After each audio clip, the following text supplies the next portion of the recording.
The following information is now almost impossible to find due to media blackouts and censorship efforts launched by the British government. I am able to relay it purely because I had taken copious notes in a loose-leaf notebook, and was prepared to flee my residence within minutes of deeming it necessary. The events described below have been heavily investigated by members of an online community that is no longer in existence, and have been confirmed by multiple sources. In most instances, the sources of the information were postings on social media websites. These postings rarely stayed up for more than an hour, and after the first day of the event, were likely being removed automatically by programs presumably set up by the government. In cases where the source was different, I have specified its origin. Numerous details surrounding this story have been left out, due to a lack of multiple sources.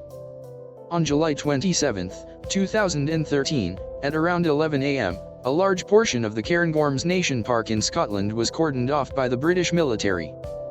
The consensus is that the epicenter of this containment effort was a small patch of forest, 2.3 miles southwest of Baitree Sea Mountain, at the coordinates 57.032697, 3.579004. The first sign that this was taking place was when a man walking his dogs through the park saw a military transport helicopter flying above the tree canopy. 15 minutes later, a couple out for a hike spotted British soldiers moving through a patch of forest some distance from them. They described the troops as fast-moving, heavily armed, and with their faces concealed. The soldiers did not notice the couple, and appeared focused on the woods. Around 11:30 a.m., British soldiers began actively and aggressively removed people from the park.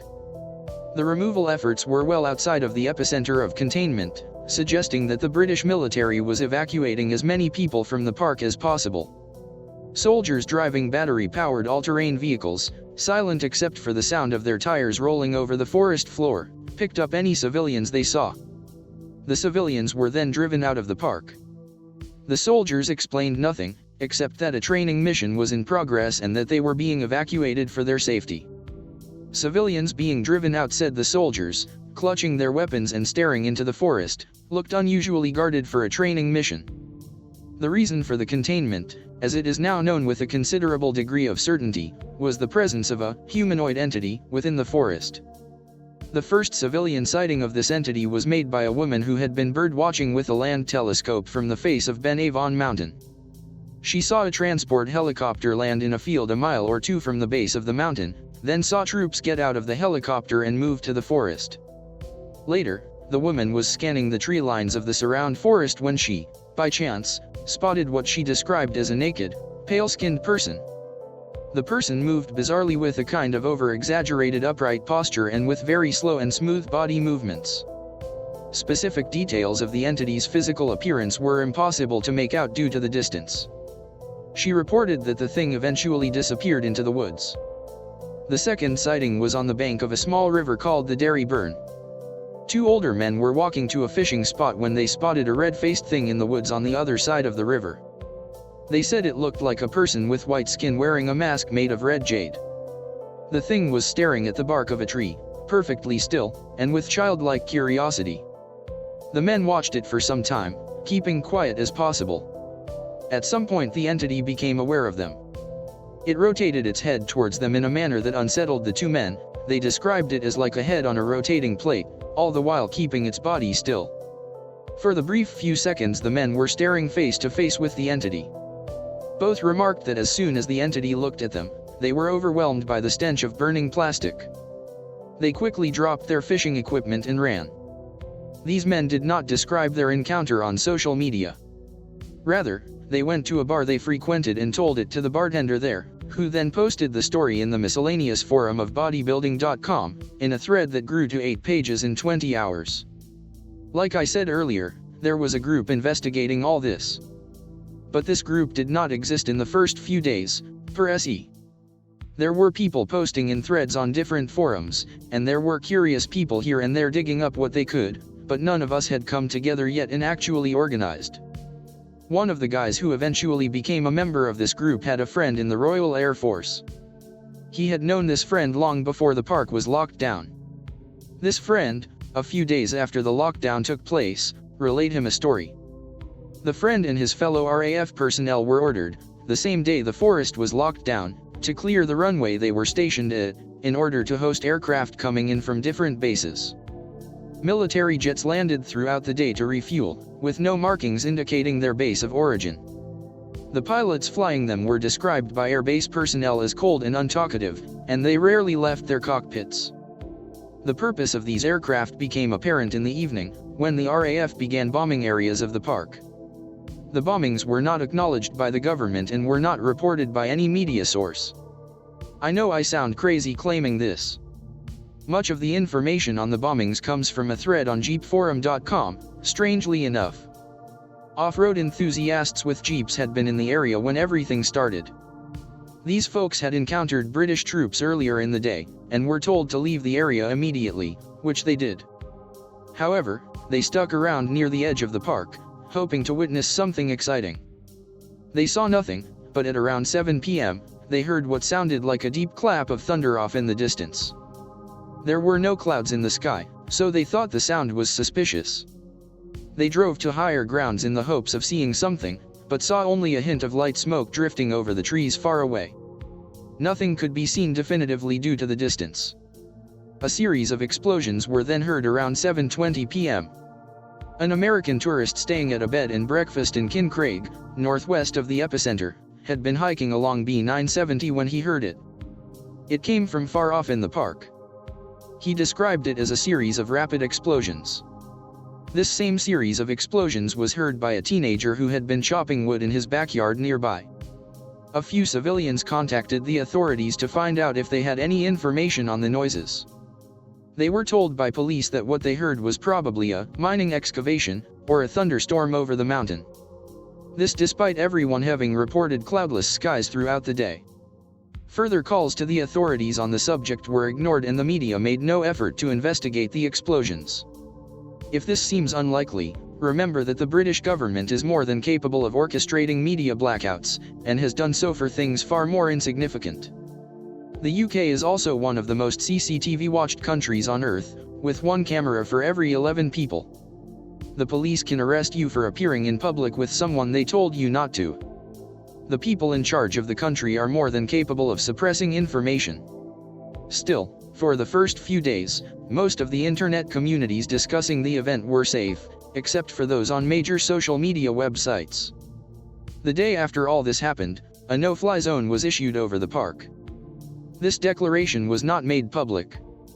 It was only noticed when someone on jeepforum.com investigated the area using www.flightradar24.com, and saw no flights coming within 10 miles of the place. One of the members on the forum called the Department for Transport and asked if a no-fly zone had been issued.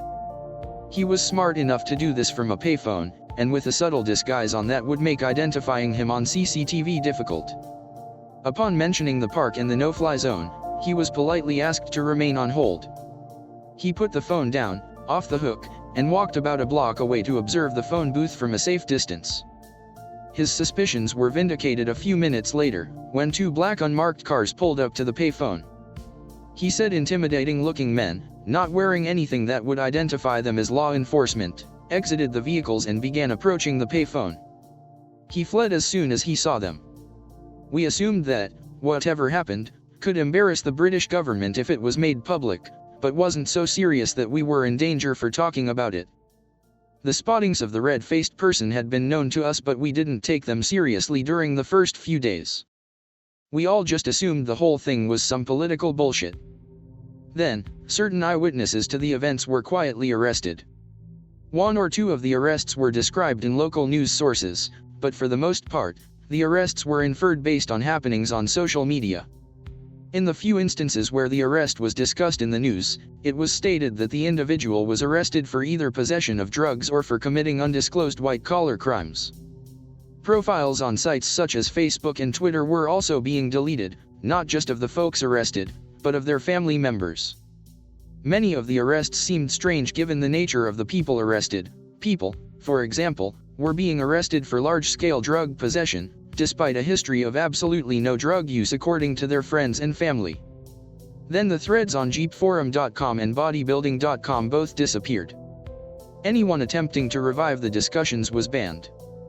Some of the major folks involved in the discussion managed to get in touch with each other, using email addresses that could be found on archived copies of the forums. With the help of a tech-savvy member, we eventually established a low-key, private forum to talk about what happened. Things were quiet for the next few months. We tried to work out what happened and find evidence supporting all the claims made. It was exciting, you know? One member of this community had a large real-life social network, and was trying to find anyone who might have information on what happened. Somehow, he said it was through an acquaintance in a government office, he was put in contact with someone. The contact was out of the country, and refused to reveal his location.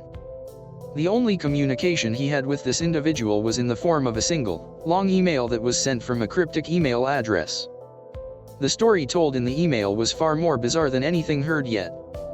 However, it included explanations for many of the things observed, and minor aspects of the story were confirmed by our own research.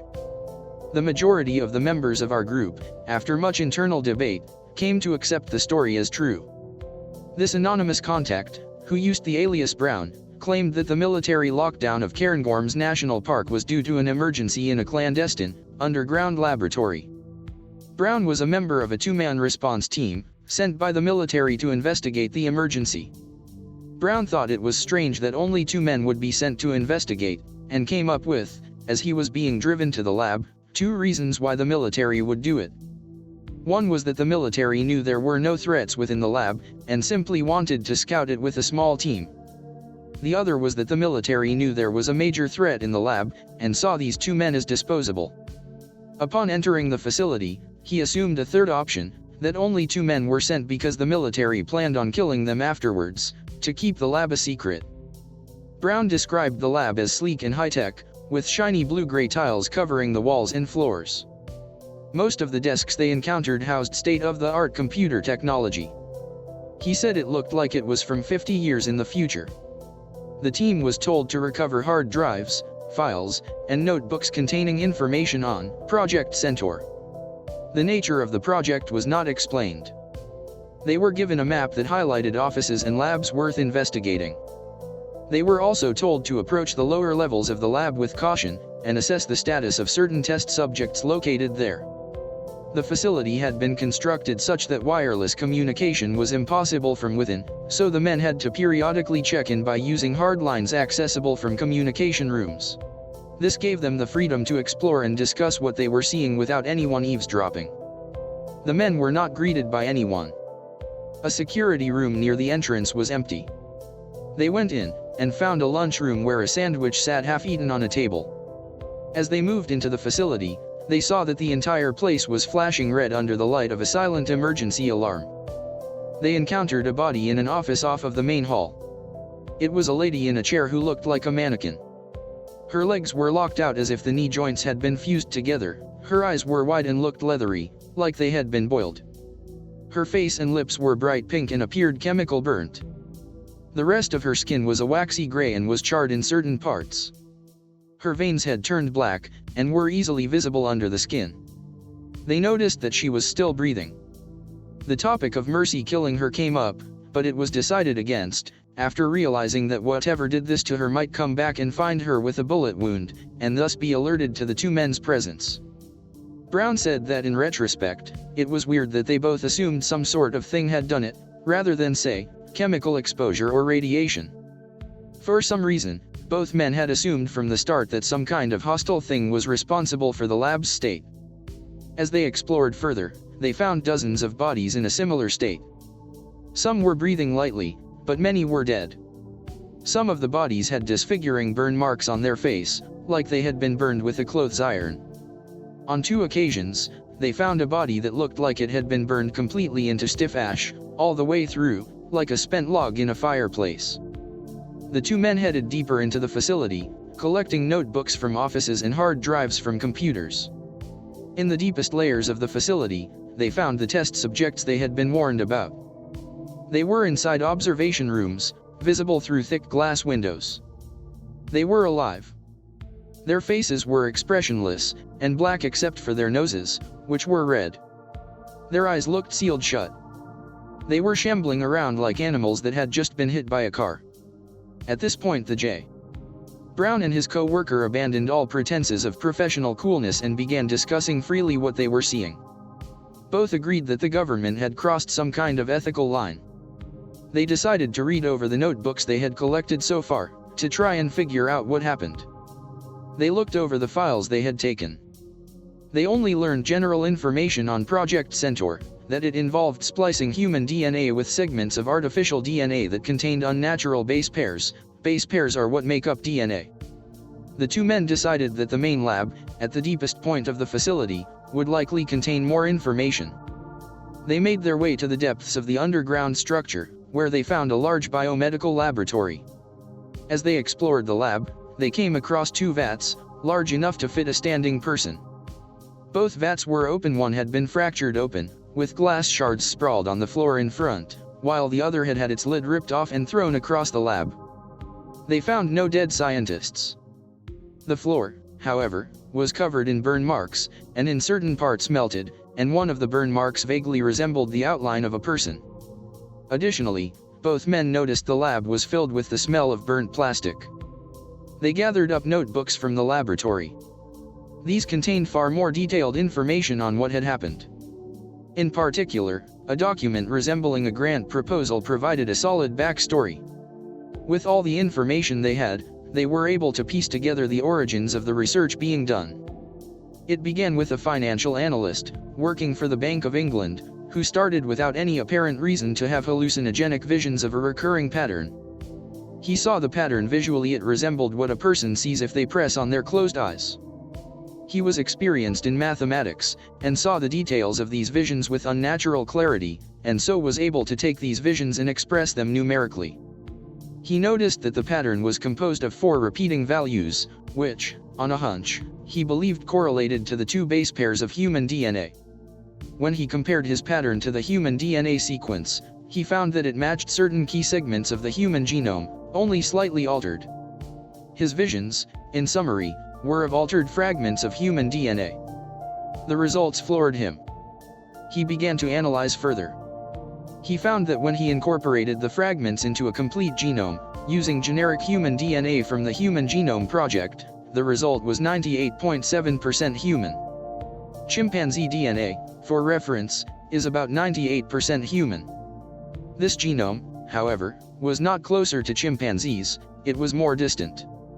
It was, if you will excuse me for saying, different in the other direction.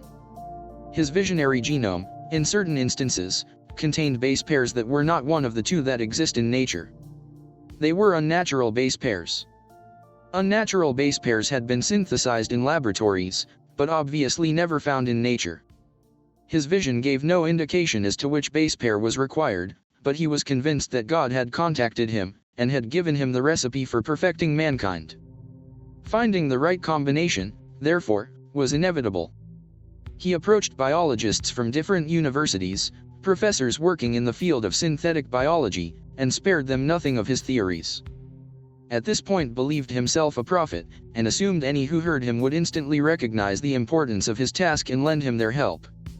One of the professors contacted the authorities immediately after the man dropped by and left his office.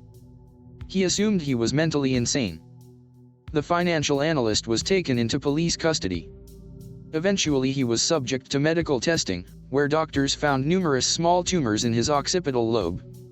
His employment at the Bank of England was terminated, and he was supposedly transported to a 24/7 medical facility to receive specialized care. The man's fate is unknown. The government, for whatever reason, began to research his work. Apparently they were as dumbfounded as the whole situation as anyone would be. They planned to introduce the described alterations into human DNA, and observe what effects it had. Altering human DNA was, according to these documents, easy. Scientists could engineer a series of viruses to deliver the altered DNA to every cell in the human body. The only difficulty was deciding which unnatural base pairs to include. The government researchers had no leads, so they simply began trying different unnatural base pairs, hoping one would eventually work. They decided to test these viruses in living human subjects. The first few tests were catastrophic. Subjects who were injected with the cocktail began to suffer extreme reactions to the DNA-altering infection. Their bodies seemed to fall apart, skin blistered and sloughed off, lymphatic fluid leaked from every square inch of skin, organs failed in tandem. The initial test subjects all died within an hour of being injected. As the researchers experimented with different unnatural base pairs, they found formulations that kept subjects alive for longer. The subjects spotted in the observation room were created as a result of these formulations. In the most recent tests, the human subjects showed new changes. They suffered far less during the infection, when compared to previous tests, and were described as having red faces, rather than black ones as the previous subjects had. These were the test subjects that were missing from the person-sized vats. These two red-faced test subjects were being grown, or altered, or whatever, when the emergency happened. That was the last bit of information the two men were able to extract from the notebooks recovered in the lab. Curiously, one of the lab notebooks appeared to have had its last pages ripped out. With their mission complete, the two men headed out into the surface. The military took them into their possession, along with the materials they had found. The two men were separated. J. Brown was subject to a hostile interrogation. He said that he remained calm and disinterested throughout it, hoping that his interrogators would assume he was unaffected and uninterested in what he had seen. The interrogation process lasted nearly a day. Afterwards, Brown was moved to a high-security military base. He was not put in a jail cell, but he was blocked from communicating with anyone outside, and his movements about the base were restricted. Fortunately for Brown, someone at the base was familiar to him. It was a friend, with whom he had served in Afghanistan. More importantly, Brown had saved this friend's life in Afghanistan. He called in the favor, and the friend obliged him by smuggling him out of the building during the night. Brown fled the British Isles, and then the Western world in general. When the story was relayed to our forum, no one believed it. Still, we didn't have much to keep ourselves busy with, so a handful of members took to investigating certain facts.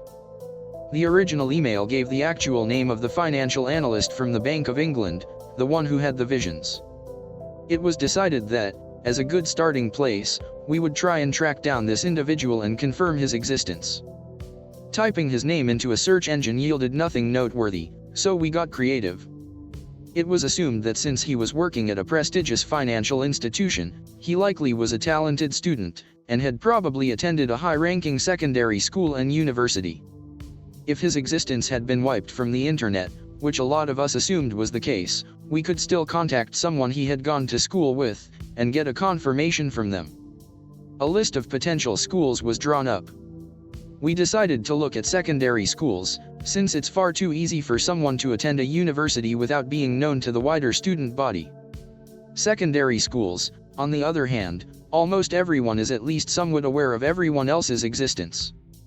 People began calling secondary schools on our short list.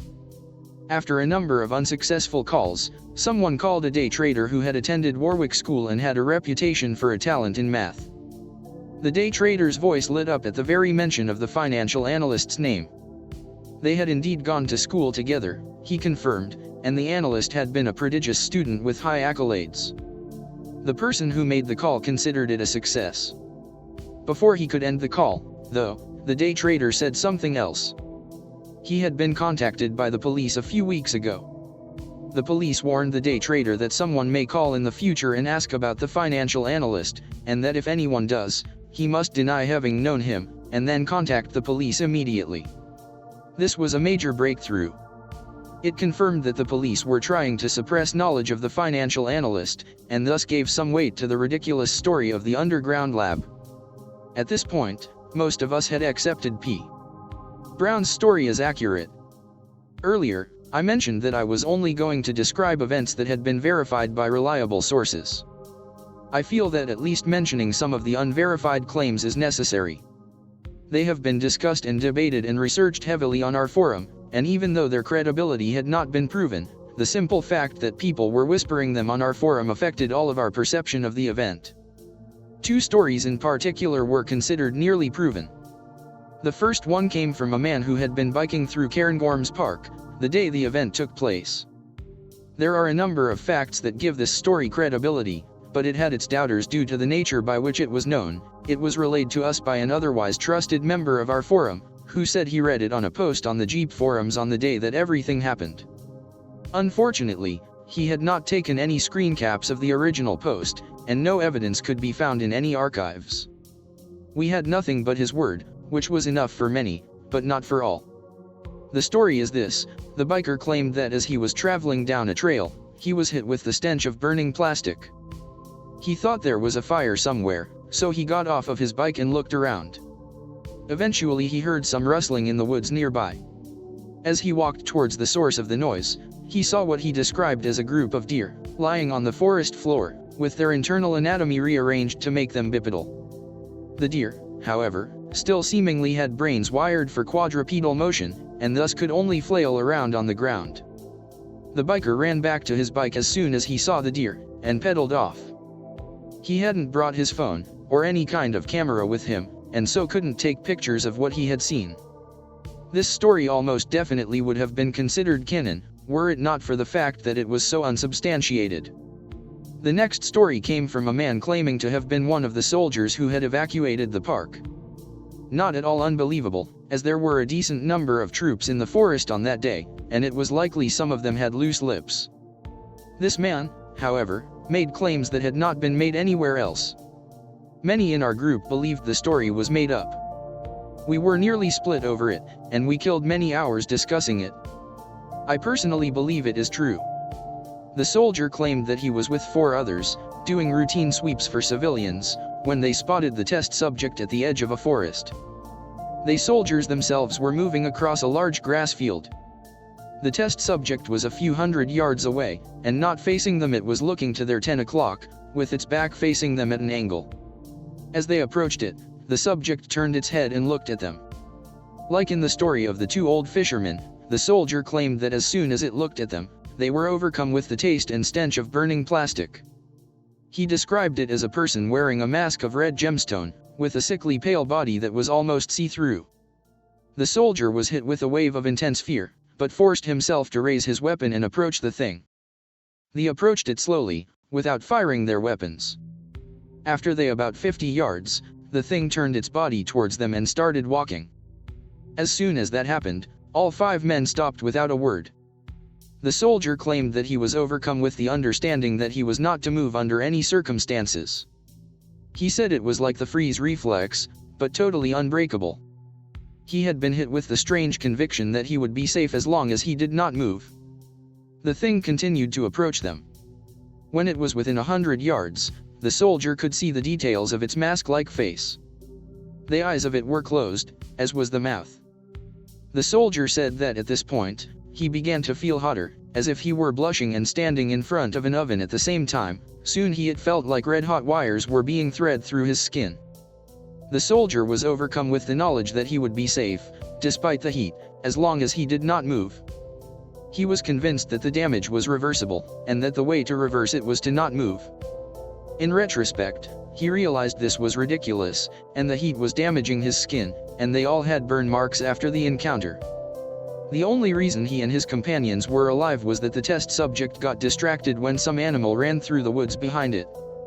The soldier heard the rustling, and presumably so did the test subject. It turned its head in a bizarre manner, like it was floating above its body, to look for the source of the noise. As soon as the thing looked away, some of the soldier's freeze reflex lifted. It was still intense, but he was able to raise his weapon. His companions did likewise, and one of them fired off a round of bullets. The thing fled into the woods, dashing over 100 yards in what seemed like less than a second. The soldiers radioed in what had happened. They were then picked up and brought to a base. There they were told that they had been exposed to an experimental deliriant, which had caused their hallucinations, the burning on their skin, and the sensation of being frozen.